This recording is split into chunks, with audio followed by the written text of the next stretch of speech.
دايما في القلق ده لو اللابتوب لا قدر الله ضاع أو باظ فجأة. بنخاف أكتر على الملفات نفسها أكتر من الجهاز. فعلا ده كابوس. كل الشغل والحاجات المهمة بتبقى عليه. النهاردة بقى بنبص على خلاصة فكرة من فيديو على يوتيوب. الفكرة دي بتقدم حل، والأهم مش بس تشفير، لأ، دي طريقة تخلي ملفاتك المهمة دي في حتة لوحدها آمنة تماماً، وتقدر تاخدها معاك أي مكان. بالظبط كده. الحل ده بيستخدم برنامج مجاني اسمه فيرا كريبت.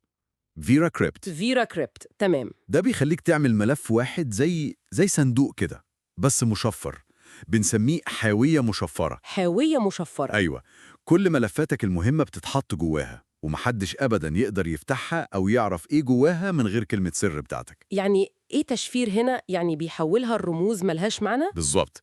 بيحول البيانات لشكل محدش يفهمه خالص إلا اللي معاه المفتاح الصح اللي هو كلمة السر. هايل. يعني الملف الحاوية ده نفسه لو وقع في إيد أي حد، أو مثلا رفعته على جوجل درايف وحد دخله، خلاص كده هو في أمان؟ 100%. كأنه صندوق حديد مقفول بمفتاح معاك انت وبس.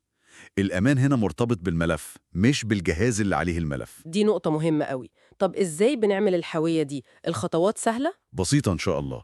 أول حاجة بنحمل ونثبت برنامج فيرا كريبت، وهو شغال على ويندوز، ماك، لينكس، يعني أغلب الأنظمة. تمام. بعد التثبيت بنفتح البرنامج ونختار إننا نعمل حاوية جديدة Create Volume. هيطلع اختيارات، هنختار Create an Encrypted File Container. اللي هو ملف يعني مش بارتيشن كامل. مظبوط. وبعدين بنختار اسم للملف ده ومكان نحفظه فيه على الكمبيوتر، زي أي ملف وورد أو صورة. وبعدين بنختار حجمه، المساحة بتاعته. أيوة، دي خطوة مهمة. بتحدد الحجم حسب احتياجك، ممكن 2 جيجا، 20، 100، زي ما تحب.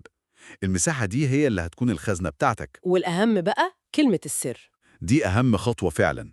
لازم كلمة سر قوية جدا ومعقدة. الفيديو كان بيركز على إنها يفضل يعني أكتر من 20 حرف ورمز ورقم. 20 ده كتير قوي. بس ده عشان الأمان يبقى جامد بجد. البرنامج كمان بيطلب تأكيدها عشان يتأكد إنك فاكرة صح. في خيارات تانية زي كي فايلز وكده، بس الأفضل نتجاهلها دلوقتي للتبسيط. تمام. قريت كمان إن في خطوة غريبة شوية بتاعت تحريك الماوس. دي خطوة لطيفة. البرنامج بيطلب منك تحرك الماوس بشكل عشوائي في مربع كده. ليه بقى؟ الحركة العشوائية دي بتستخدم لزيادة قوة التشفير، يعني بتخلي مفتاح التشفير نفسه أعقد وأصعب على أي حد يحاول يخترقه. حلوة الفكرة دي. فعلا. وآخر خطوة في إنشاء الحاوية هي التهيئة أو الفورمات. غالبا هنختار نظام ملفات اسمه فات. ده مناسب لأغلب الملفات العادية، مستندات، صور كده. ولو ملفات كبيرة قوي زي فيديوهات مثلا؟ الفيديو أشار إنه لو الحاوية نفسها كبيرة قوي أو هتحط جواها ملفات ضخمة جدا، ممكن نختار إكس فات، بس الأغلب فات كافي. تمام. كده خلاص عملنا الخزنة بتاعتنا وهي مقفولة ومستعدة. إزاي بقى أفتحها عشان أحط جواها حاجات أو أخد منها حاجات؟ ممتاز. هنا بتيجي خطوة الماونت، يعني كأنك بتركبها على الكمبيوتر. ماونت؟ أيوة. بنفتح فيرا كريبت تاني ونختار أي حرف درايف يكون فاضي، زي مثلا جي أو اتش أو أي حرف مش مستخدم. أوكي. وبعدين نختار ملف الحاوية بتاعنا اللي احنا لسه عاملينه وندوس على زرار ماونت. وهنا بقى هيطلب كلمة السر اللي عملناها في الأول. بالظبط. أول ما تدخل كلمة السر الصح هتلاقي الحاوية دي ظهرت في ماي كمبيوتر أو ديس بي سي كأنها درايف جديد واخد الحرف اللي اخترناه. يعني زي فلاشة كده؟ تماما. وتقدر بقى تتعامل معاها عادي خالص، تنسخ جواها ملفات، تاخد منها ملفات، تعدل، تمسح، كأنك بتتعامل مع أي درايف عادي. ولما أخلص شغل وعايزة أقفلها تاني وأخفيها عشان الأمان؟ برضه بسيطة. نرجع لبرنامج فيرا كريبت ونختار الدرايف اللي عملنا له ماونت ده وندوس على زرار ديسماونت. ديسماونت؟ أيوة. أول ما تدوس عليه الدرايف الوهمي ده بيختفي فوراً، والحاوية بترجع مجرد ملف عادي مقفول، ومحدش يقدر يوصل للي جواه غير لما تعمل ماونت تاني بكلمة السر. ضروري نعمل ديسماونت بعد ما نخلص. فهمت.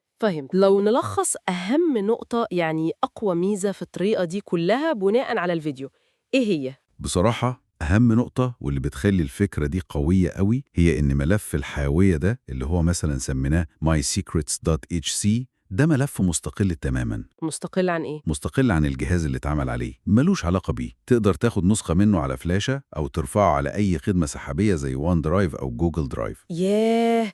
يعني لو اللابتوب الأصلي لا قدّر الله حصل له حاجة، اتسرق، اتحرق، مش مهم؟ مش مهم خالص بالنسبة للملفات اللي جوه الحاوية دي. كل اللي هتحتاجه هو أي كمبيوتر تاني ثبت عليه فيرا كريبت، أوكي. وتجيب ملف الحاوية بتاعك سواء من الفلاشة أو نزلته من السحابة وتعمل له ماونت بنفس كلمة السر بتاعتك. وهالاقي كل حاجتي؟ كل ملفاتك هتلاقيها قدامك سليمة آمنة وكأن مفيش أي حاجة حصلت. هي دي بقى فكرة استقلال البيانات عن الجهاز، قوة بجد. دي فعلا طريقة ممتازة ومجانية عشان الواحد يطمن على خصوصية ملفاته وفي نفس الوقت يقدر يوصل لها من أي مكان بأمان. مظبوط، وده بيخلينا نفكر في نقطة مهمة. سهولة نقل الحاوية دي بتدينا مرونة كبيرة جدا، بس فين التوازن بين الأمان المطلق ده وسهولة وسرعة الوصول للملفات دي لما نحتاجها ضرور؟ سؤال وجيه فعلا. وكمان، هل فكرة إن كل الأمان ده معتمد على كلمة سر واحدة بس مهما كانت قوية، هل دي اعتبر نقطة قوة في بساطتها ولا ممكن تبقى نقطة ضعف لو الكلمة دي لا قدر الله اتسرقت